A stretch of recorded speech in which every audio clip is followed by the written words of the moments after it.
Salut tout le monde, j'espère que vous allez bien. Aujourd'hui, on va étudier le texte d'évaluation de l'unité 3 pour les élèves de 6e année.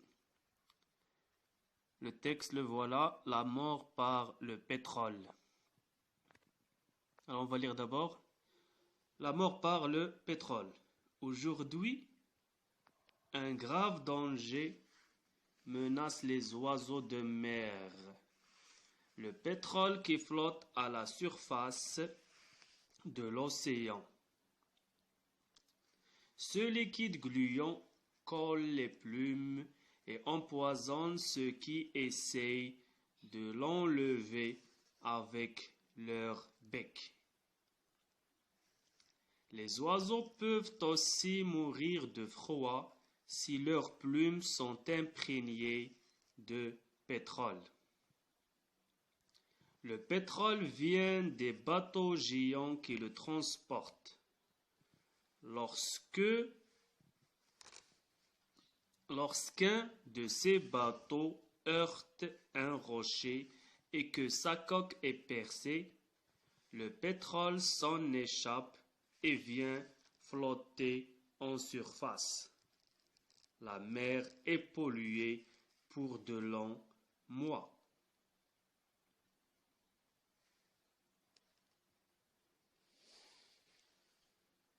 Maintenant, on va répondre aux questions de compréhension. Numéro 1. Quel est le titre de ce texte? Le titre de ce texte, la mort par le pétrole. D'où est-il extrait? Il est extrait de l'œuvre La vie sur le littoral. Il est extrait de l'œuvre La vie sur le littoral. 3. De quelle pollution le texte parle-t-il?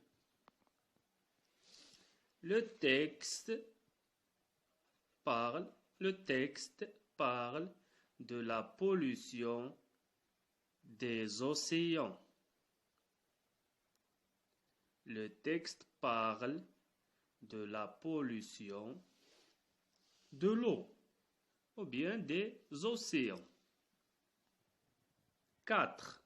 Relève dans le texte 4 adjectifs qualificatifs.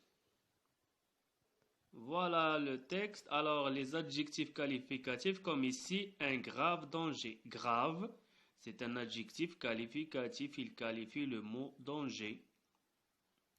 Il y a aussi gluant. Ce liquide gluant. Gluant, c'est un adjectif. Il qualifie le mot liquide. Il y a aussi géant. Des bateaux géants. Géant, il qualifie le mot battant. Géant, c'est un adjectif qualificatif.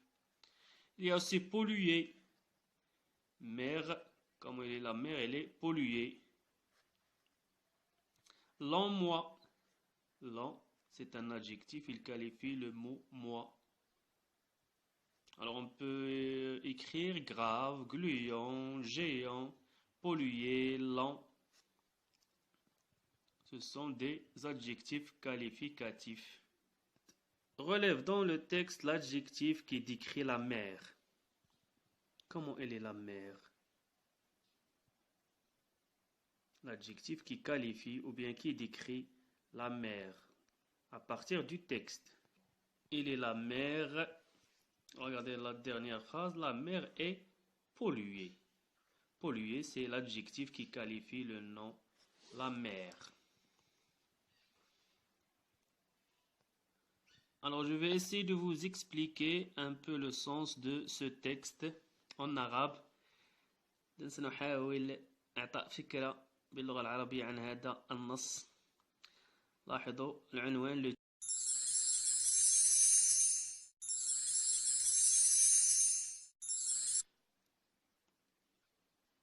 الآن سنعطي فكرة عن هذا النص. لاحظوا العنوان لا مور بار لو بترول. إذن هنا نتحدث عن الموت عن طريق أو بسبب النفط. النفط، هذه المادة التي نستخرج منها البنزين التي تعطينا طاقة لتحريك مثلا السيارات والشاحنات إلى غير ذلك. Aujourd'hui, un grave danger menace les oiseaux de mer. Aujourd'hui, اليوم، هنا تعني حاضرا، في الوقت الحاضر هناك خطر كبير يهدد الطيور التي تعيش في جانب أو على جوانب البحار. Le pétrole qui flotte à la surface، هاد مادة النفط التي تطفو على السطح، سطح المحيطات أو البحار. Le pétrole qui flotte يعني تطفو على سطح، على surface، على سطح المحيطات. Ce liquide gluant، هذا السائل اللزج، هذا السائل اللزج الذي عندما تلمسه فهو يلتصق بالأصابع مثلا، يلتصق. إذن الطيور عندما تلمس أو تلمس بريشها أو أجنحتها بريشها هذه المادة، فالريش يلتصق ولا تستطيع الطيران. Alors ce liquide gluant، هذه المادة اللزجة، لاحظوا gluant numéro 1 la définition، هناك الشرح في الأسفل. gluant collant يعني مادة لزجة أو لاصقة. Par exemple, regarde la phrase exemple: le chewing-gum est gluant. Le chewing-gum est gluant. Alors, ce liquide gluant colle les plumes، فهو يلصق ريش الطيور. Et empoisonne ceux qui essayent de l'enlever. ويسمم. إذن عندما تحاول هذه الطيور إزالة هذه المادة اللاصقة اللزجة التي تلتصق بريشها بحيث لا تساعد على الطيران، فهي تحاول أن تزيلها بمنقارها. إذن qui essaie de l'enlever avec leur bec، بالمنقار. إذن في هذه الحالة عندما تحاول إزالة هذه المادة بمنقارها فهي تتسمم. Et empoisonne ceux qui essaient de l'enlever avec leur bec. Alors les oiseaux peuvent aussi mourir de froid. ويمكن أن كذلك لهذه الطيور أن تموت بسبب البرد. Si leurs plumes sont imprégnées. إذا كان ريشها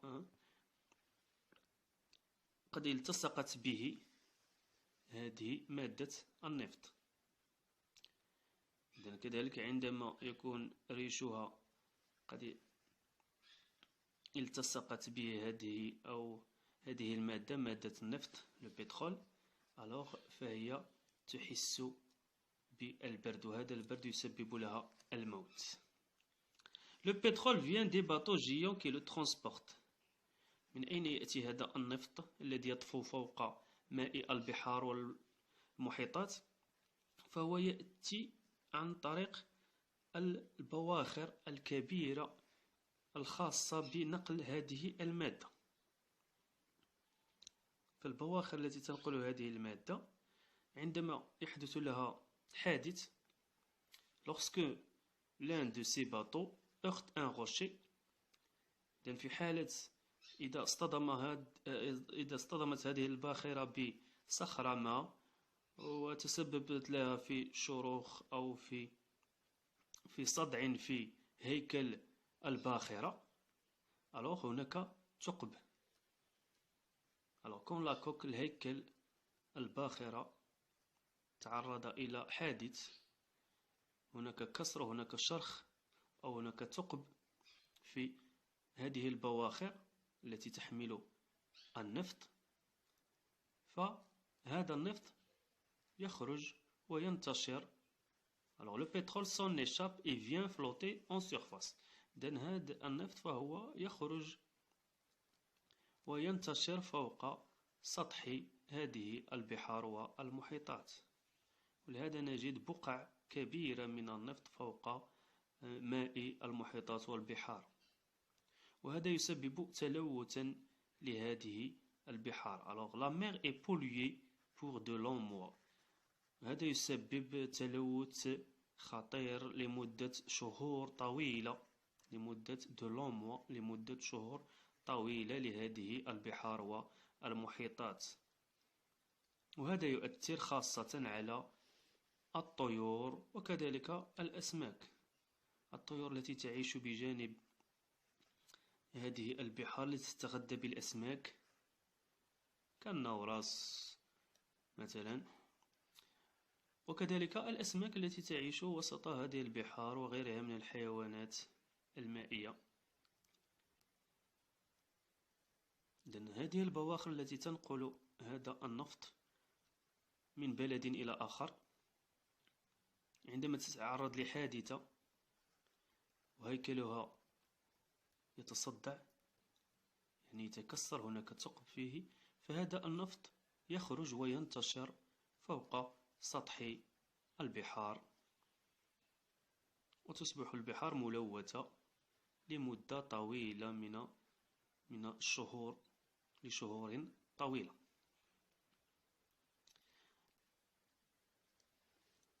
أختي يعني كوني تكسر أو نعم تصدع، هناك شرخ. Le camion a heurté une voiture. Le camion a heurté ou bien اصطدم. La coque partie flottante d'un bateau. الهيكل الباخرة flotter rester à la surface de l'eau، يطفو فوق سطح الماء ولا يغوص في البحر أو في الماء، يبقى فوق السطح ظاهر.